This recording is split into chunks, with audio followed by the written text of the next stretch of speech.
Hey guys, happy weekend. Just taking a little notes here on the Ming and the Qing dynasties, kind of going back to China. The last time we talked about China, we knew that they were under the Yuan dynasty's control, as in the Mongols. But basically, what happened towards the end is the Mongols began to start collapsing. It was really in the middle of the plague, 1368 or so. The Yuan dynasty was really kind of falling apart. And basically, they just left China and returned back to the homeland, into the steppes. And so China was really left in this state of turmoil. And the first emperor that's really going to come around as we kind of go into the Ming Dynasty is going to be someone known as Emperor Hongwu. And he's going to be actually kind of come from a pretty poor background. He spent a lot of his time as his youth as a beggar. He was orphaned. And so he kind of found his way, and people kind of noticed him because of his size and his strength. And so he kind of made his way through the ranks of these different kind of rebellious forces that really opposed the Mongols. And then in 1368, he became the emperor, and as we know it, Hongwu. And so he established the Ming Dynasty. Ming actually means brilliant, so it's like the brilliant dynasty. And this is going to last until 1644. And so as we're looking here, some of the big things, and this makes total sense as you're looking at this, that he is going to want to eliminate all Mongol influences. And so as the Chinese regained their land, they wanted to get rid of everything that is anything that reminds them of the Mongols, whatever that might be. Any of their lifestyle, how they ruled, etc., styles of dress. They wanted nothing to do with that, and so they wanted to eliminate all things with Mongol influences.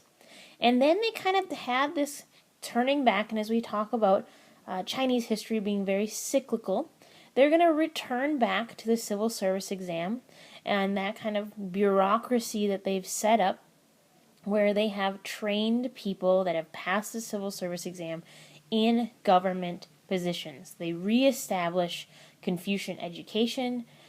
They want talented people in their government. And so they also really tried to centralize the authority more tightly than really a lot of other times in Chinese history. And so as we kind of move in here, we really kind of have this reemergence of what we have learned before of their government style. And once again, it's the Ming emperors insisted on this absolute obedience to the policies and to the initiatives of the central government. And they relied, and this is kind of new. We know that they've used eunuchs before, and they're going to do that again. But they're also going to use kind of this new kind of class of people, but they're going to rely on mandarins, which is basically a class of powerful officials that are going to be sent out from the government, kind of like officials from the government, and to ensure that local officials are implementing the imperial policy well, so that people kind of outside of the cities are making sure what the emperor wants is actually happening. And so this is kind of a new position, but they relied on both eunuchs and mandarins very heavily during the Ming Dynasty. And when they did these things and they kind of revived their old system, that brought a lot of economic recovery to China and was a really good thing for them. Another kind of major emperor that you want to know about is Emperor Yongle, and I'm pretty sure you guys remember this from your textbook reading, but just in case you don't, we're going to talk a little bit about who Yongle was. We probably know him most because he's the one that commissions these naval expeditions with Zheng He, and so he sends out, and they became really active in trade, and so here they are going out and about doing these different things, and that became a really big thing under Emperor Yongle. One of the best things that he's known about is probably for his naval expeditions, and probably if we were to label these are the two major things. You can probably argue all of them, but he's also known for putting together this massive encyclopedia, taking together like all the knowledge that they have learned before in history and poetry and different things, geography, putting it together in this, what we know today as the encyclopedia, but putting together kind of all this together, and he commissioned that and made sure that that happened. He also, I guess, all these are really equally important, I guess, the Forbidden City, as you guys see here. You probably have seen this in movies. But they moved the capital to Beijing and built this imperial palace known as the Forbidden City. And so here we have this kind of great place, great palace, and that's kind of what happened during this time. And this really kind of was a big deal. And you'll see this throughout Chinese history, kind of the Forbidden City, and you've probably, like I said, seen it in movies before. But Emperor Yongle would be really responsible for these three major things. Also during this time, during the Ming, we've heard of the Great Wall before, but the Ming are going to be the ones that are really going to reestablish the wall. To this point, it has been a wall, and it's been kind of overrun, especially with the Mongol period, and the Ming especially want to keep out any nomadic invaders, and so the Great Wall became what we know it as today during the Ming. And so it became 1,500 miles long. And so they reinforced, they rebuilt, they made sure that there was basically watchtowers and signal towers and accommodations for troops over this to really ensure that nomads couldn't just kind of come on in and to overrun them like they had done in the past. And so this became a bigger focus during this time, during the Ming. Even though we know that this goes all the way back to the Qing Dynasty early on, this is kind of the one where it becomes as big as we know it today. If you were to guess how long that 1,500 miles would be, just so you guys kind of understood how big this would go all the way from Wisconsin to Nevada if it were in a straight line. So just to kind of get some of a visual of how big that is. Now, the Ming Dynasty, like all dynasties, is going to decline, and for some different reasons. One, and I made sure I put this in here, famines kind of came through the land, and they didn't really have the resources, and so things were so bad that people began to eat, this is my tree bark, because there was no food. And so this doesn't make people happy, and if we're going to use some analysis here, this is pretty easy. If people are forced to eat tree bark, peasants are going to revolt. And so you start having some peasant revolts that are going to start coming up during the Ming Dynasty towards the end. And then also during this time, as we saw in the past with poor leadership, the emperor was really disconnected from the people because he had so much control kind of invested and allowed the eunuchs to have a lot of control, knowing that they could never kind of take over in any way because they're eunuchs, and we've discussed that before. But the emperor was really disconnected with what was going on. One of the stories talks about how when the Manchus attack the Forbidden City, and we'll talk about who they are in a second, when they attack, the emperor was so disconnected that he did not know until they were basically over the walls that they were being attacked and taken over. So, very disconnected. The Ming will decline, but overall, the Ming easily can be compared to other dynasties, which are going to be prosperous and really kind of making a comeback. And once again, reminds us how cyclical Chinese history is. And they also are really, in general, kind of just as a reminder, the Ming were also really known, if you've ever seen pictures of like blue and white porcelain, that was something that was really big during the Ming Dynasty as well. So we've talked about, you write about this in the past, and we've seen kind of how they reemerge after the Mongols. But then something that really unique happens as we move forward. And the Qing Dynasty, when the Ming collapse and the Qing take over in 1644, the really interesting thing is that they aren't ethnically Chinese, which once again seems very cyclical. But the Manchus are from northeast China, or at least that area here. So if you're looking up in that region, the darker purple, we'll zoom in that in just a second. But these are the people that are going to move in, get around that wall, and then be the ones that are going to control China. Once again, someone else coming in that's a nomadic group and taking control. So as you're looking here, we can see Manchuria up here, and they are going to come in, as we talked about just before, and they are going to take over the Forbidden City, which is located in Beijing, because they moved the capital to that location. And so we're going to see how they do this. No longer are the Mongols the ones that are in control, but now we have another nomadic group coming in on the scene.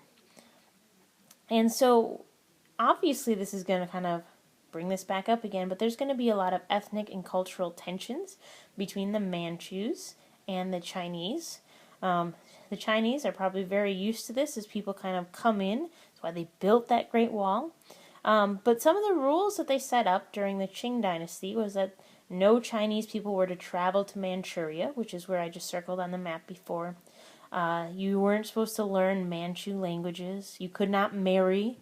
And then one of the things that was really kind of their way to show their dominance, and I mean, you can compare this to a lot of things that we've seen in history, even back to like the Holocaust and making people who were Jewish wear the Star of David. And so what they had to do is they needed to adopt a Manchu-styled queue. And so you get a picture of what this looks like, and you maybe have seen this once again in movies before, but where the front half of your head is shaved, but then have a very long braid in the back. And so this was kind of their way of showing their dominance, and it was something that the people in China had to do.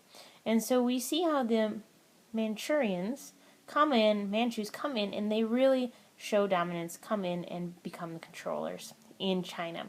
There's a few key Qing leaders. The first one really is Emperor Nurachi, and he was the one that actually founded the Qing Dynasty. He's the one that basically unified the Manchus into this large army and then came to attack, as we just talked about before, the Forbidden City and Beijing in general. And they were the ones that caused it to collapse. And so he's really key in that. He also has this way that he basically had his army split up into banners or units based on ethnic social categories, but was really organized in his whole attack, which is probably why that they were successful. Later on, and this is where it gets kind of interesting, Emperor Kangxi was actually someone who embraced Confucianism, was a Confucian scholar, very enlightened, and he was the Ming emperor, and he was over all of China. But once again, you see that even though he was ethnically not Chinese, he embraced a lot of things that spread from China into Manchuria, such as Confucianism. And so a lot of the government itself stayed pretty intact. But you have to remember that the people that were ruling, though, were not ethnically Chinese.